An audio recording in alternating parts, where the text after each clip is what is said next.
Bueno, pues ya que me lo preguntáis, ¿eh? Yo creo que hoy va a ser un buen día. Venid aquí la cosa, lo veo, me huele, lo huelo en el aire, lo siento en la tierra, ¿no? Decía Galadriel al principio. Señor de los Anillos. Tenemos una tarde por delante apasionante. Os recuerdo en orden inverso. Vamos a acabar a las 9 y cuarto, dando los grandes premios de Valencia Negra. Que, bueno, son grandes supuestamente, eso lo son. Y con una cosita especial que os vais a tener que quedar para descubrir qué es. Una sorpresita. Antes vamos a tener a uno de los magos del género negro en Europa y en el mundo, que ha fusionado el género negro con la fantasía y otros territorios, como es John Connolly, que además va a hablar en español, va a hacer la charla en español porque él quería hacerlo. Antes de eso, vamos a tener a G.D. Barker, el autor de la trilogía del Cuarto Mono, que además presenta en exclusiva en Valencia su nueva novela, con Dolores Redondo. Y antes de eso, pues es que tenemos, conduciendo la charla, Antonio Lozano, que es uno de los periodistas, editores y escritores que más saben de género negro de nuestro país. Tenemos a Virginia Feito, que, bueno, con su novela La señora March, que también está en boca de todos y que la conocemos bien, y desde luego, si no la conocéis, la vais a conocer ahora. Y Marina San Martín, que es valenciana, aunque está en Madrid, pero es valenciana, que es para los nuestros, ¿verdad? Con una novela también estupenda que es Las manos tan pequeñas. No sé, tiene que salir bien, ¿de acuerdo? Así que nada, vamos a recibir a nuestros invitados con un fuerte aplauso. Muchas gracias. Vale. ¿Hola? Sí. A ver. Bueno, puede salir bien a menos que yo lo estropee. Aquí el único que puede estropear soy yo, porque ella seguramente que no, y el cartel que viene después tampoco. Bueno, buenas tardes, bienvenidos, bienvenidas. Bienvenida Marina, bienvenida Virginia. Es un tópico decir que es un placer, un privilegio estar aquí, pero la verdad es que lo es. He disfrutado muchísimo de ambas novelas, me han parecido interesantísimas, habría mucho que contar sobre ellas, pero se produce la paradoja o la ironía de que mejor saber poco, ¿no? Realmente son aquellas novelas que exigen llegar lo más virgen posible. Lo que sí avanzaré es que ambas tienen en su centro, digamos, a dos mujeres fascinantes, dos retratos femeninos fascinantes, y de alguna manera ambas novelas son un viaje por el desciframiento, ¿no?, de los mecanismos mentales de cada una de estas mujeres, entre otras cosas. En el caso de la protagonista Marina San Martín, es una mujer, digamos, que no sabemos qué nos oculta, si nos oculta algo, si nos manipula o si nos engaña, ¿de acuerdo? Y en el caso de Virginia, de la otra, no sabemos si la realidad la engaña, ¿vale?, o la realidad le oculta algo, ¿de acuerdo? O hay un proceso de autoengaño. Y diré poco más. Sí que ellas tenían un reto por delante enorme, porque utilizan, por un lado, la figura del narrador no fiable, sería una narradora no fiable, en el caso de Marina. En el caso de Virginia, es un personaje, digamos, con las facultades mentales posiblemente alteradas, ¿no?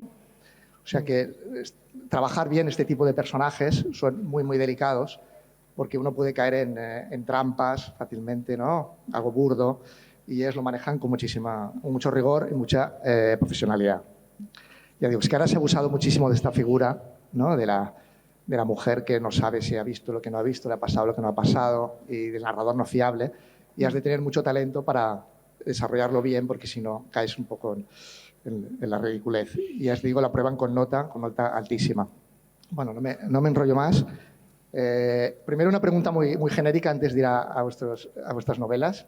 Me imagino que es ciertamente difícil, ¿vale?, si no imposible, escribir hoy novela negra o novela de misterio sin que en algún rincón del cerebro, ¿vale?, salte la alarma de la avalancha de títulos, ¿no?, que inundan el mercado, la saturación del género. Vivimos una saturación absoluta del género, el mercado está a petar.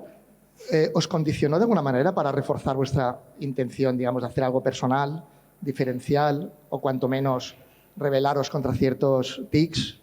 O quizás ni os lo planteasteis, quizá como mecanismo también de autodefensa o mecanismo antiparalizante. ¿Cómo escribir novela negra hoy, sabes? Y no, ¿sabes?, de entrar en la molicie de una novela más. Supongo que es algo que ha de cruzar por la mente cualquier escritor o escritora en este momento de saturación del género. Cualquiera de las dos Pues sí, me lanzó, perdón. Es que estaba sintiendo agresivamente. Sí, en mi caso, sin duda, estaba notando esos tics que has dicho del género, que a mí me encanta el género, y lo leo mucho y lo disfruto muchísimo, pero estaba empezando a notar ciertas repeticiones o estereotipos del género que me apetecía mucho darles un poquito la vuelta de una manera un poco irritante, por así decirlo. O sea, eso que has mencionado de a lo mejor el narrador, que suele ser además femenino en este tipo de libros, ¿no? La chica del tren, la mujer de la ventana, siempre es una mujer en alguna localización. Y en primera persona, si la están volviendo loca a un hombre o es que de verdad ella sabe lo que está pasando, y una serie bueno, lo que viene siendo un thriller, ¿no? Una serie de pistas para resolver un crimen. Y me apetecía mucho darle la vueltecita a estas cosas y bueno, sin hacer mucho spoiler, pero crear... ¿cómo decirlo? Un thriller donde el misterio a resolver es la protagonista, donde puede que haya... Bueno, aquí me lanzo el spoiler un poco más o menos, lo siento, pero sí que hay un crimen y hay una muerta y hay algún sospechoso, pero lo que yo quería que eso fuese un poco un poco falso para el lector, es una manipulación para el lector, donde en realidad el misterio es ella, lo que hay que resolver es ella, las pistas que yo estoy lanzando es para descubrir quién es esta mujer, por qué es como es, qué le ha pasado en la vida, dónde va a acabar, y alejarme un poco de esos tics que has mencionado del thriller. No sé si me he explicado. Que alguien me interrumpa, por favor. Sí, te interrumpo yo. No, a mí me pasó también, yo por mi trabajo de periodista, yo supongo, Antonio, que a ti te pasará igual, no paro de leer novelas y me parece genial últimamente, en los últimos años, en los que la protagonista es una detective o inspectora mujer. Sí. Entonces, hay algunas fantásticas, porque hay algunas maravillosas, y además creo que es un paso necesario para que la mujer, pues como decías tú, Virginia, salga de esos clichés, ¿no?, de las películas de Hitchcock, de Femme Fatale, pero por otro lado hay algunas terribles que te hacen pensar que el autor o la autora ha dicho, Dios mío, si mi protagonista es una mujer voy a tener éxito seguro. Entonces yo pensé, ¿cómo lo hago? Y pensé, voy a escribir sobre una escritora que tiene una detective mujer y que no se parece en absoluto a ella. Mi protagonista, que es Olivia Galván, tiene una serie de novelas de relativo éxito protagonizadas por una detective que se llama Lolita Richmond. Y Lolita Richmond es una mujer empoderada, independiente, que siempre supera todos sus traumas, rodeada de amigas divorciadas o con dramas personales que han superado también con facilidad. Y el lector tiende a pensar que Olivia Galván es igual que su protagonista, ¿no? Y lo que se descubre en Las manos tan pequeñas, y a mí me apetecía contar un poco, es que hay mujeres que no son así. Exacto. Sí. Yo querría ser así, me encantaría, sería maravilloso, pero la realidad es que hay muchas mujeres que no son así. Entonces mi protagonista es alguien que tiene que escribir sobre una mujer estupenda que no tiene problemas a la hora de afianzarse y de tener seguridad en sí misma. Sí, sí, qué interesante. Sí, también es verdad, tienes toda la razón. Todas estas eran mujeres detectives o que, bueno, y que luego, y también mujeres que se supone que eran imperfectas de muchas maneras, supuestamente según la sinopsis del libro, pero que realmente lo que las hacía imperfectas a lo mejor era que no eran súper amables o que bebían alcohol, pero luego salvan al niño del pozo, salvan al perro, salvan al pueblo, destruyen al malo, son superheroínas. O que tienen algún toque que resulta divertido, claro, que todos los de la comisaría se lo pasan genial. Exacto. Y en realidad, a mí tu novela me encantó, y lo que más me gusta de tu novela, que yo creo que pasa también un poco en la mía, es que el lector va descubriendo que el personaje que está contando la historia o es protagonista de la historia no es lo que parece al principio.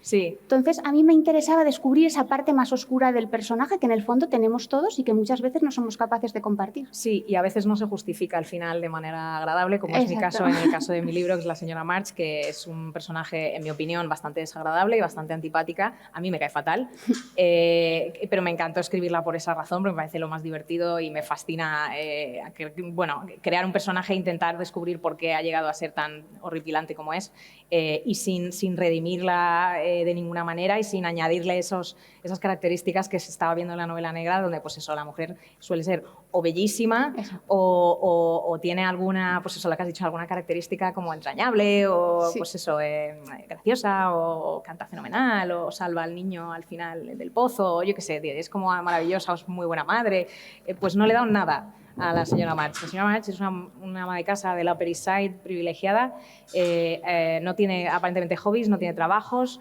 vive exclusivamente para las opiniones de los demás, intenta imitar a todas las mujeres de su alrededor, le tiene envidia a todas las mujeres de su alrededor, aunque sean niñas de 10 años, y no es graciosa, no es estilosa, no es buena madre, pero lo tiene todo, vaya. Lo mejor de cada casa. Y, joder, fue muy divertido bien crearla. Me queda a gusto. Y coincidís con abrir vuestros libros con versos de dos poetas, ¿vale? Que llevan un poco encapsulados parte del sentido final o aspectos fundamentales de las novelas, ¿no? Cummings en el caso de Marina y Dylan Thomas en el caso de Virginia. ¿En qué momentos lo conectáis a vuestras historias? ¿Ya desde el principio? ¿Tiene algún peso? Pues ahí, si quieres, empiezo yo. Yo cuando escribí esta novela, que está mal que yo lo diga, pero creo que es de todas mis novelas la mejor, me di cuenta de que iba cogiendo como un montón de cosas que tenía en una especie de trastero mental, que se habían quedado ahí mucho tiempo y de pronto encajaban todas. Y una de esas cosas era el poema de Cummings, de Las manos tan pequeñas, que a mí me vuelve loca y me gusta desde que vi Hannah y sus hermanas, que es una de mis películas favoritas de Woody Allen, Sí, mía porque también. no sé si la habéis visto, pero es Buenísimo. el poema que le lee Michael Caine poco antes de liarse con Barbara Hershey, cuando le regala el libro haciéndose el encontradizo en la biblioteca. Yo, por otro lado, el libro transcurre en Tokio, yo viajé a Tokio, y una de las primeras cosas que me llamó la atención cuando aterricé allí, la primera noche que salí a dar una vuelta, fue que entre los edificios en Tokio, bueno, y en gran parte de Japón, siempre hay un pequeño espacio. O sea, no es como aquí. Aquí vamos andando por la calle y no vemos la calle paralela porque todas las fachadas son corridas. Pero en Tokio hay tanto peligro de terremotos que una de las medidas antisísmicas que se aplica es que los edificios no se tocan entre sí, para que si oscilan no se produzca un efecto dominó y se caigan todos. Entonces pensé, ¿qué puede encontrarse en este espacio? Y dije, unas manos. Joder. Entonces pensé, ya está, por fin voy a poder escribir ¿Cómo una no? novela que se llame como el verso de Cummings. Y Qué fue bueno. así. Y a partir de ahí empecé a escribir la novela. Qué Pero vamos, bueno. el poema me parece maravilloso. Querías Qué meter bueno. unas manos como fuera y no sabías. Claro, y dónde. encontré el Hasta que sitio. Tokio No te abrió sabía los qué ojos. parte del Y la cuerpo primera iba a noche ver. dije, me voy, que voy a escribir la novela. No, pero fue así. O sea, de repente encajaron todas las piezas. Y luego, aparte, bueno. el simbolismo de las manos me parece muy interesante. Por algo que se cuenta en la novela, que yo sí esto creo que es mejor que el lector lo descubra, habla de un tipo de amor un poco sórdido y del que se habla muy poco. Y en ese tipo de relación yo creo que las manos son fundamentales. Significan muchas cosas. Joder, yo no puedo seguir esa respuesta. El mío es en plan, lo miré, busqué uno que cuadraba, no, eso. No, pero bueno, Dylan Thomas a mí siempre me ha encantado, sobre todo su poema de, esto va a sonar muy prepotente, pero no sé cómo se dice en español, do not go gentle into that good night, no No te entres. adentres dócilmente en esa negra noche, ¿Ese ¿no? es el poema? Pues ese, que me parece, vamos, uno de los poemas con más fuerza que he leído en mi vida y entonces me compré la colección con todos los poemas y tal y no estaba valorando realmente, no estaba buscando un epígrafe para la señora March, pero en esta colección, por casualidad, me encontré un poema que se llama Los chismosos, que de hecho en la traducción, porque no lo encontré traducido al español, todo esto era en inglés, porque soy así de pedante, y lo escribí en inglés, y The Gossipers, y claro, en inglés no se sabe qué género, porque al traducirlo, inmediatamente siempre me lo traducen en los otros países a las chismosas, lo cual es muy interesante, como si los hombres no pudieran serlo. Pero claro, en inglés no se sabe el género, entonces yo siempre me lo imaginaba como hombres y mujeres, y de hecho me imaginaba estas obras de Norman Rockwell, que salen como los chismosos del pueblo con sus sombrerillos y las florecillas ahí cayéndose como así, corriendo los rumores.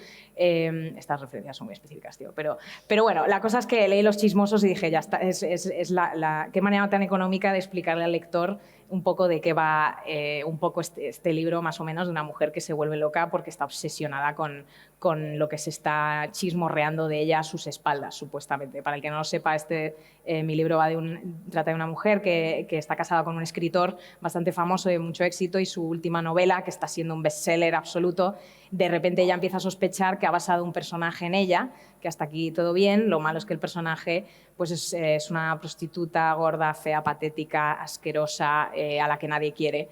y entonces se empieza a volver loca, como hemos dicho antes, una mujer que está obsesionada con las apariencias y con la elegancia y con aparentar y con las opiniones ajenas, y entra en una espiral de autodestrucción porque cree que, pues que todo el mundo está chismorreando de ella a sus espaldas y que todo el mundo se está riendo de ella, básicamente, incluyendo a su marido. Entonces, bueno, es que encajaba perfecto y tenía varias que encajaban bastante bien, pero esta, bueno, es que esta parecía hecha a propósito. Parecía que había escrito el libro para el epígrafe, sí. Y una de las cosas que me gusta de vuestras respectivas novelas es el modo en que trascienden el encajonamiento en un único género, ¿no? Por ejemplo, Las manos tan pequeñas me gustó mucho que tiene de fondo una historia de amistad, ¿no? Sí. Que por suerte no evoluciona a una historia sentimental. Porque Claro, hubiese sido un porque- gran error que aquello fuera más allá de la amistad, pero hay una historia de amistad en su centro muy interesante. Y la señora March, entre otras cosas, también tiene momentos de terror, ¿no? De sí. terror psicológico, Para terror mí sí. desagradable, incluso, ¿no? Qué bien que lo digas, porque... Sórdido, tiene momentos de terror. Siento que a la gente se le olvida. Yo creo que es terror, muy lynchiano, un poco lynch, ¿no? Momentos de A que mí la me lo realidad se parece. fractura, perdón, no sé si me oyes, la realidad se fractura y produce muchísima inquietud que ya te está bordeando el terror. Por eso, amistad y terror dentro de un género más amplio, como puede ser la novela de misterio. Entonces, ¿estáis Pues, de acuerdo? Pregunto. Sí, en mi caso, el personaje que establece esa amistad con Olivia Galván, con la escritora que viaja a Tokio con su marido y al día siguiente de llegar pues se ve envuelta en este misterio del descubrimiento de estas manos, es un consejero de la Embajada de España, Gonzalo Marcos. Pero en realidad yo lo que quería hacer con este personaje, porque la novela está escrita desde la primera persona, Olivia le cuenta a Gonzalo Marcos la que ella cree que es la verdad sobre el asesinato de Noriko Aya, que es la bailarina más famosa del mundo, cuyas manos se encuentran en este hueco entre los edificios. Lo que quería era encontrar el equivalente al lector. O sea, yo creo que Gonzalo Marcos es cada uno que se acerca a esta novela, que de hecho por muchas razones está firmada por mí, pero podría estar perfectamente firmada, y esto también si la leéis lo descubriréis, por Olivia Galván. Entonces, Gonzalo Marcos en el fondo es como el testigo, como esa persona que siempre falta para que cuando creamos una historia esté completa. Que me gusta mucho también que hables de amistad, ¿no? Yo creo que todas nuestras historias, las que escribimos y las que nos pasan, toman como más peso cuando se las podemos contar a alguien. O sea, es como que al revivirlas, al reconstruirlas, no solo las hacemos más reales, sino que las afianzamos más, garantizamos su recuerdo. Y en ese sentido, por eso me gusta mucho el personaje de Gonzalo. O sea, yo creo que es el único que queda un poco fuera del huracán de lo que pasa en la novela, también porque él se pone a salvo, pero yo creo que es tan necesario como los otros 4 protagonistas. Sí, lo que me gusta que digas lo de terror, porque creo que es muy subjetivo y no se suele decir, pero yo cuando estaba escribiendo La señora March sí que pensaba, tenía muchas influencias e inspiraciones de terror, tanto de libros como de películas. Bueno, el trabajo de Ira Levin, que es el escritor de La semilla del diablo, y la película de La semilla del diablo de Polanski, y todo ese terror, ese terror amanerado, por así decirlo, de aquella época. Y bueno, y estaba viendo mucho el Cisne Negro, que tiene muchísimas cosas, de Aronofsky, tiene muchas cosas en común. Y de hecho, para vender el manuscrito a mi agente, me acuerdo, para intentar explicarle de qué iba, y dije, esto es un, y pensé, ¿un thriller psicológico? ¿Qué es esto? Y busqué en Google qué es el Cisne Negro, qué género es, y decía algo, no sé, que ponía la página de Wikipedia, porque luego lo cambiaron con los años para dejarme mal en las entrevistas, pero en ese momento ponía algo como un thriller psicológico de terror. Entonces yo dije, pues vale, pues lo que sea el Cisne Negro es La señora March. Entonces dije, es un thriller psicológico de terror, porque a mí así me lo parecía. También tiene un poquito de sátira, me parece, un poquito de humor negro, de ironía, como de comedia costumbrista casi, pero sí, mezclar géneros... yo no lo haría a propósito, pero es que no puedo evitar, dan ganas de meter más cosas, no solo atenerse a las reglas marcadas, impuestas por un género. Para eso ya pues trabajé en publicidad y lo dejé porque había muchas reglas. Prefiero contar libre, y si me apetece contar un chiste en un momento dado, pues genial, y si me apetece meter una escena de terror, pues genial. Si hay que meter un poco de romance, un poco de lo que sea, pues debería todo poder convivir, ¿no? Al final, si lo importante es la historia y la escritura y cómo esté escrito, pues ¿por qué no jugar un poco con todo? Menuda chapa, tío, lo siento. Pensando, quizás ahora me empiezo a teorizar y me pongo también pedante, y se me va, pero tu novela me ha hecho pensar más en lo espeluznante, quizás, y Marina sería más raro, según la distinción de Freud entre raro y espeluznante. Que le recomiendo un libro extraordinario de Mark Fisher, para mí ha sido el mejor periodista escultural que ha habido en los 30 años, que hablaba de la diferencia entre raro y espeluznante, ¿de acuerdo? Según Freud. Freud decía, raro es lo que debería estar ahí y no está, ¿no? Qué raro, he dejado las llaves del coche aquí, ¿no? O el coche y no está. Bueno. Y espeluznante es aquello que no debería estar ahí y está ahí. Y con Marina es raro porque, bueno, por ejemplo, las manos que no están ahí sería como muy raro. Y tú quizás trabajas más lo espeluznante. ¿Algo? Lo que debería ¿Sabes? estar ahí y no... Joder, Lo que está ahí no debería estar ahí. Me Bueno, no me sé, encanta ahora esta... Sí, sí, me encanta esta Pero es raro reflexión. y Esta espeluznante. reflexión. Es que me quedó grabado esa distinción de Freud sobre lo que es raro y lo que es espeluznante. Me encanta y estoy buscando ejemplos con lo que... Bueno, pero bueno, sí, la señora March... Bueno, sí, digo, iba a decir sin desvelar mucho, pero ¿por qué no? Si esto no es realmente, no te cuenta realmente nada del final. Sí que hay un punto, y de hecho no es tan lejos del principio, creo, donde la señora March ve cosas. Ve cosas que no debe... sí, bueno, pues eso, una paloma muerta en la bañera o lo que sea, una mujer ensangrentada en el edificio enfrente o cosas así. Yo, lo que sea con tal de crear ansiedad, que creo que es lo que más Sí, que hay mucha angustia. me gusta. Sí, por eso que sí, tu novela estaría más dentro de lo espeluznante, produce más terror. O sea, cosas Y la que- de Marina, más y la inquietud de lo raro, de algo que no encaja. O sea, ¿sabes? lo Serían- mío serían las cosas que están y no deberían estar, ¿no? ¿Puede ser? O- No, al revés. No, al yo revés, creo. lo al revés, espeluznante las es lo cosas que que no- está y no debería estar. Y en Vale. mi caso yo creo que están las manos, pero no está el cuerpo. Claro. Porque lo primero que aparecen son las manos y es como, ¿de dónde han salido?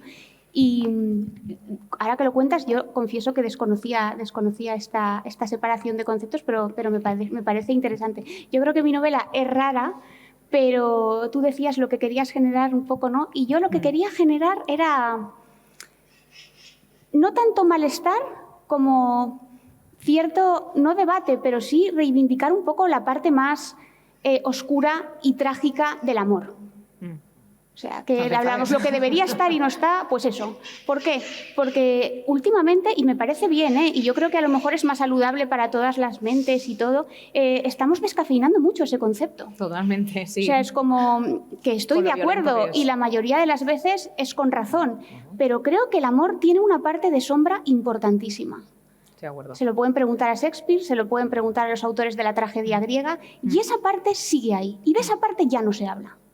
Y eso me daba mucha rabia. Es verdad. Entonces creo que esta novela, Las manos tan pequeñas, es una novela sobre la parte oscura del amor, porque aquí, no sé si nos lo vas a preguntar o no, pero a mí si me preguntan si lo que pasa en Las manos tan pequeñas es una historia de amor, yo digo que sí. Pero para mí sí que lo es. Bueno, decía que bien que no cae que queda en lo platónico un poco la relación entre ellos. Claro, esa sería como Es la como más la luminosa, tónica. claro, por eso Ya. él se va corriendo. Ya. Pero... Al respecto, dices esto, no sé si has leído un cómic que también recomiendo a todos, No siento nada. Ah, sí, claro, Es fantástico, ¿no? es verdad.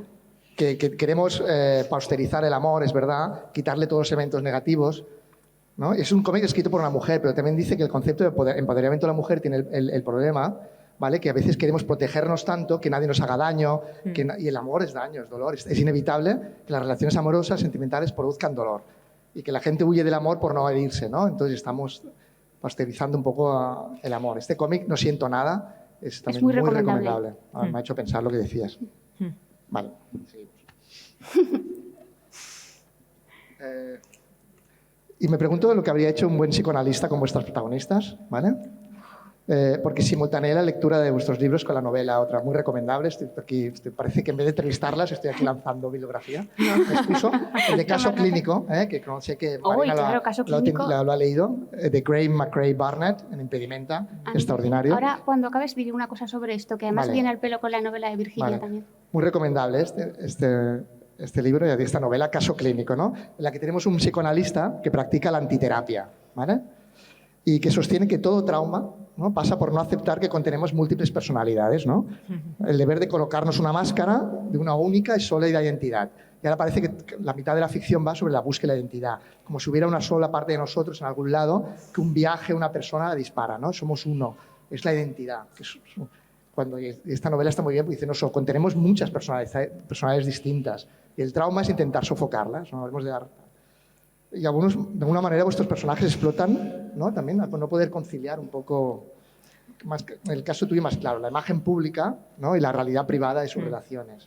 O explotan o se van a tomar decisiones drásticas, no sé cómo lo veis. Sí, o conciliar las distintas partes de una sola personalidad. Sí. Ya no son necesariamente la pública y la privada, sino muchas facetas contradictorias que tenemos en nuestra personalidad. Pero bueno, perdón, ibas a decir algo antes. No, pero lo puedo decir luego, no pasa nada. Dale, duro. Sí, no, que no sé si tú te has leído Caso Clínico, a mí No, es una no he novela leído. que me ha encantado, de verdad lo dice Antonio, pero la recomiendo también un montón. Y cuando la leí, y me leí la tuya también, y pensando un poco en la mía, y probablemente en 850 novelas más que ya se pueden comprar en librerías, hay una cosa que me llamó la atención para bien, y es como tú y yo, por ejemplo, nos hemos conocido hoy.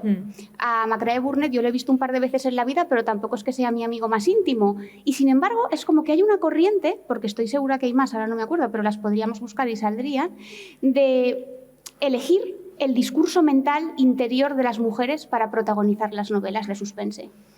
Y eso sí que me parece muy interesante, porque en realidad nosotras somos mujeres y elegimos una mujer, pero Macrae Burnett es un señor y elige a Rebecca Smith, que ese es el seudónimo que utiliza su protagonista, para estructurar la parte fundamental de la historia. Entonces, en ese sentido, por ejemplo, más allá de este tema de las detectives mujeres, que me parece entre interesante y un poco superficial, creo que es mucho mejor y mucho más destacable el hecho de que el discurso mental femenino de repente se convierte en protagonista. Y cuando se hace bien en La señora March, por ejemplo, se hace genial, en Caso Clínico, alucinante, eso sí que me parece que es un avance.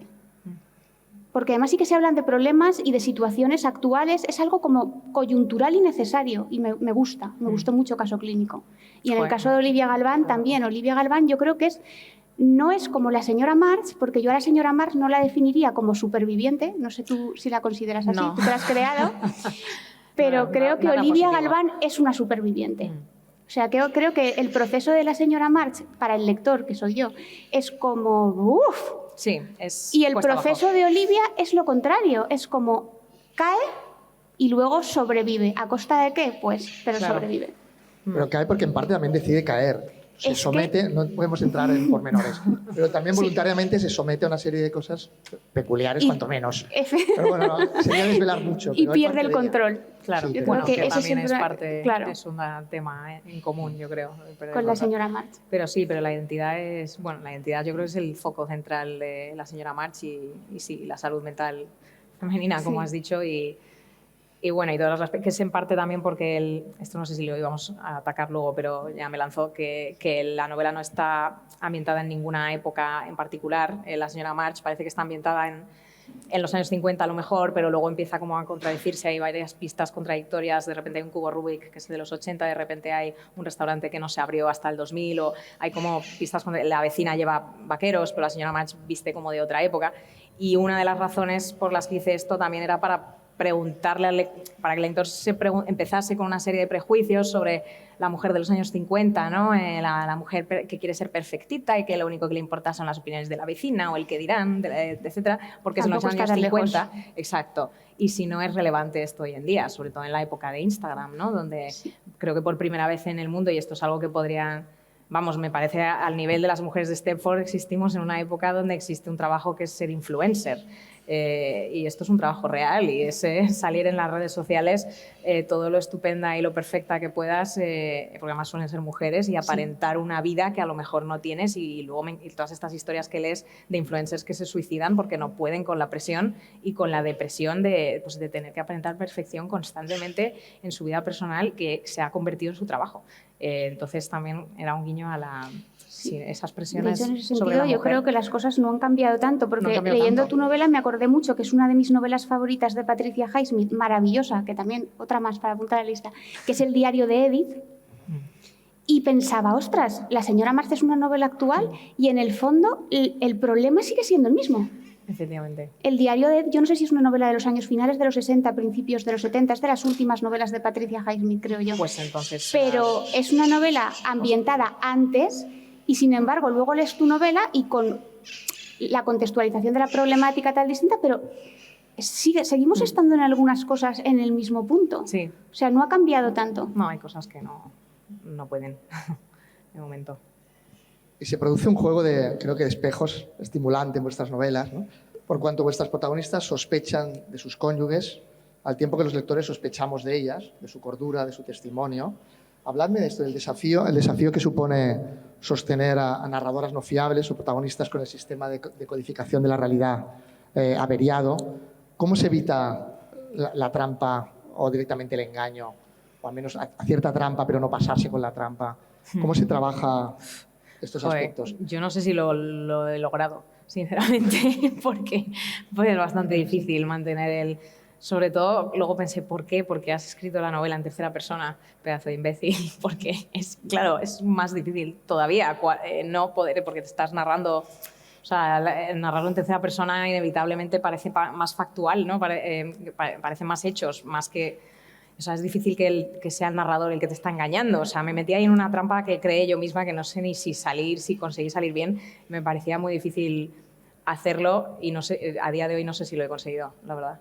No sé tú. Hombre, yo creo que lo has conseguido con creces. Bueno, porque gracias. A mí me gusta mucho la señora Mar. Yo tenía claro que quería... ¿Ves? A mí no me pasó eso. Yo fui a lo fácil. Mi novela está escrita en primera persona. Es ella la que cuenta... Hiciste muy bien. Es ella la que cuenta la novela, pero a mí lo que me apetecía, que también es un poco pues como lo que pasa en la vida, era jugar y que al final de la novela cada personaje tuviese una versión de la historia diferente. O sea, cuando la novela termina, en mi novela hay 5 personajes y de esos 5 personajes, al final cada uno piensa que ha pasado una cosa distinta. Y el lector tiene que elegir si se cree que lo que ha pasado es lo que le ha contado Olivia Galván, como le pasa a Gonzalo. Entonces, en ese sentido, yo utilicé el personaje de Olivia y el de Gonzalo, que le daba la réplica, para que también fuésemos conociendo un poco las versiones de los otros 3 personajes en juego, ¿no? Y lo que más me costó, tú decías, te costó, lo que más me costó fue el salto temporal cada vez. Claro. Porque la novela está contada, es el primer día contado desde el último. Empieza cuando ella ya se va a ir y cuando ya ha ocurrido todo, entonces hay una conversación entre el diplomático y la escritora y ella va retrocediendo. Entonces a mí lo que más me costó fue no meter la pata con los tiempos. O sea, Claro. que de repente no saliese algo que pareciera que habían descubierto en la conversación del hotel que ella ya le había contado antes al diplomático. Eso es lo que más me Tendrías costó. que tener ahí unos croquis. Entonces hubo mucha... Yo al principio escribo siempre el tirón. O sea, me obligo a tirar todo ahí, da igual, nadie lo va a ver hasta que no quiera yo, con lo cual Claro. no tengo miedo en eso. Pero sí que es verdad que reviso hasta la saciedad y siempre tengo 2 o 3 Inteligente. personas de confianza que lo leen y claro que había errores, pero los fuimos corrigiendo. Qué bueno. Pues sí, yo creo que hice trampas yo. Y no me voy a meter en esto.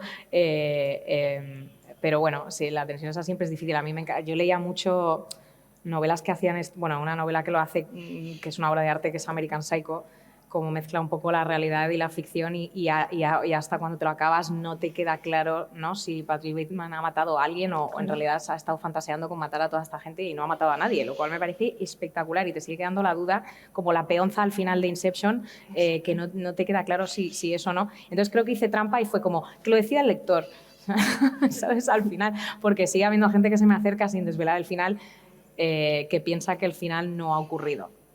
Y hay gente que agresivamente sí insiste que sí ha ocurrido, lo cual a mí me parece muy interesante. Y pues eso, que lo decían ellos.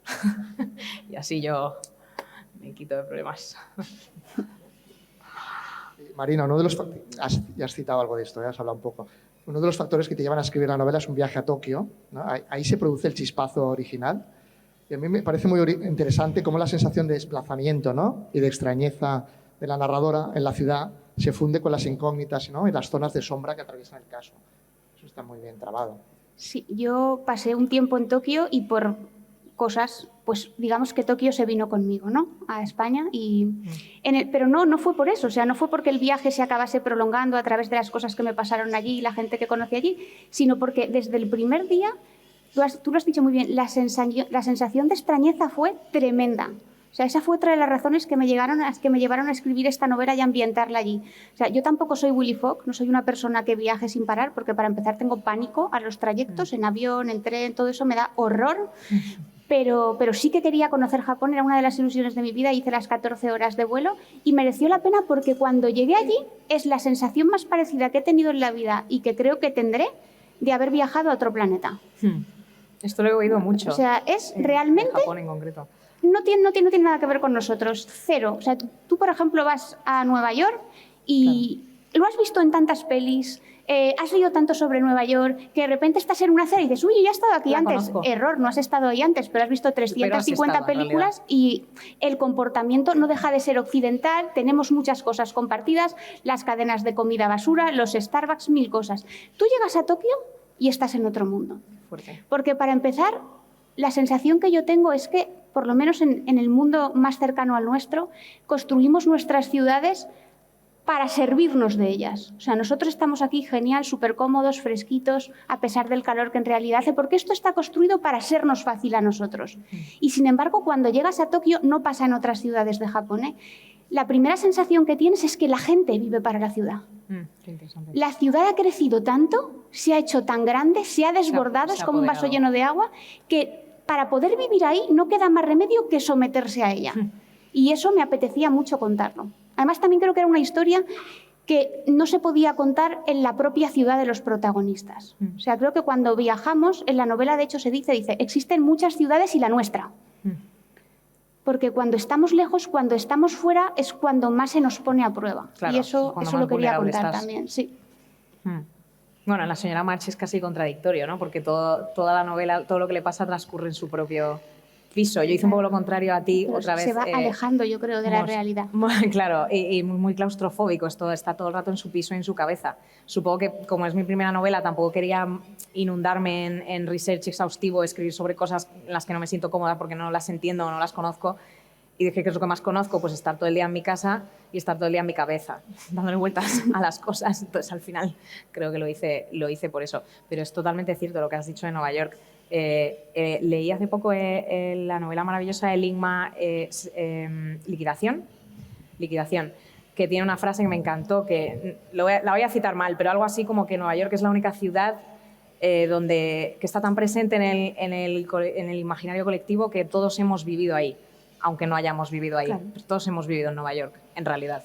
Hemos visto, y es que es igual, es que yo cada vez que llego a Nueva York me choca muchísimo que es las películas. O sea, es que creo que es cartón pluma, creo que se va a caer en cualquier momento y va a aparecer Woody Allen por detrás, en plan, corten.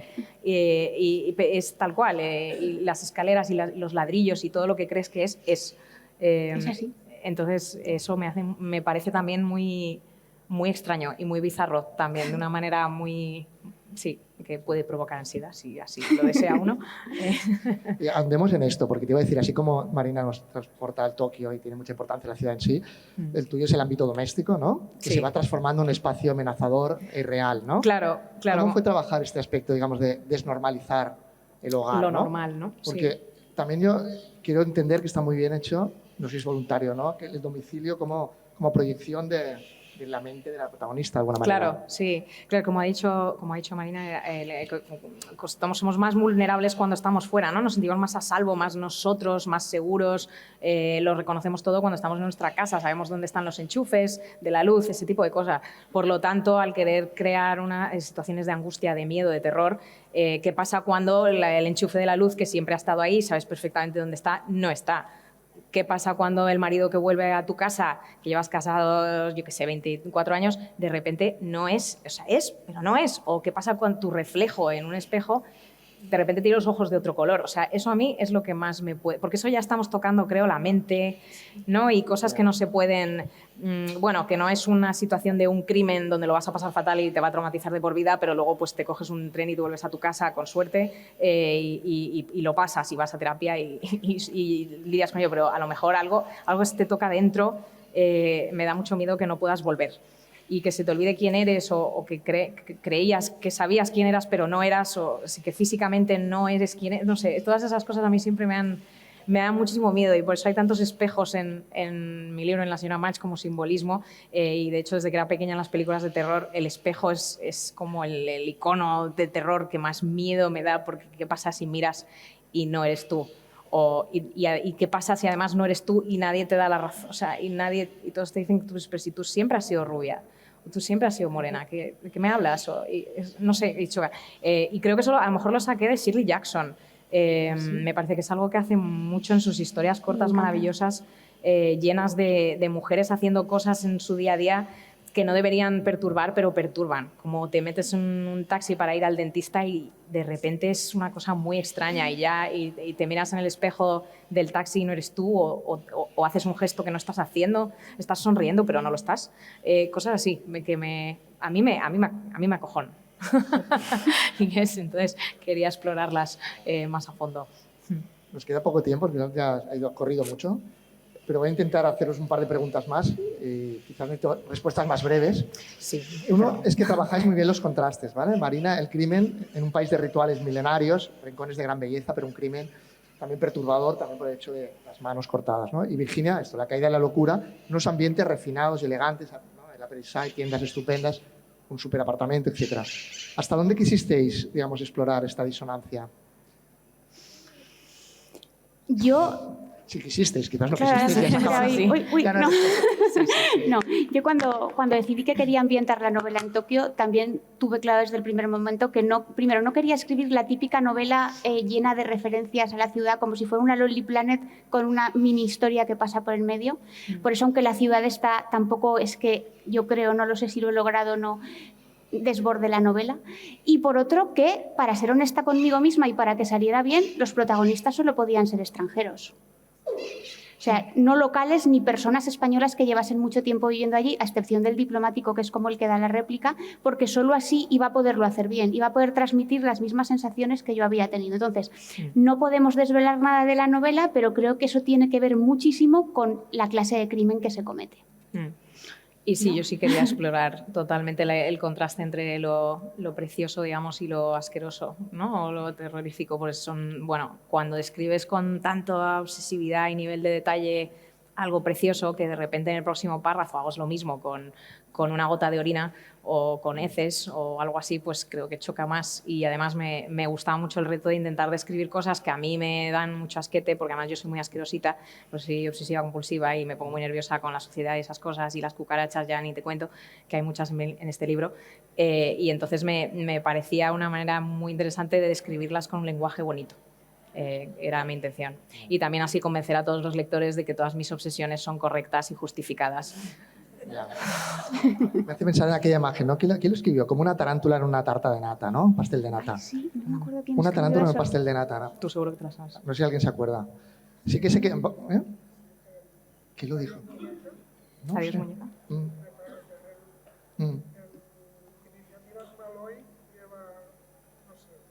Sí. Sí, no sé quién tiene la... Ya voy acabando, que me van a echar. También está lo de... Ya está. También está Me van a Barros. sacar. Barros sí que dijo como un diamante en el culo de un cadáver. Esto sí que me acuerdo. También es bonito. Esto sí que lo dijo Barros. Creo que no tenemos tiempo para más, ¿no, jefe? Se acaba. Bueno, seguiría un buen rato, pero me temo que ya acaba nuestro tiempo aquí. Muchísimas gracias a Marina, muchísimas gracias a Virginia, muchas gracias a todos ustedes. Y Muchas gracias. ahora van a firmar ejemplares y de ustedes no me perderían más novelas. Gracias a... por Muchas estar aquí. gracias. Gracias.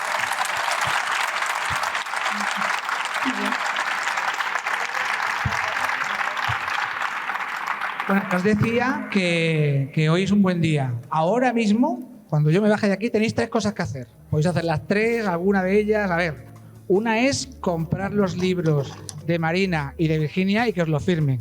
Una. Otra, los que no estén sentados, estamos poniendo sillas para el siguiente acto, para seguir completando aforo.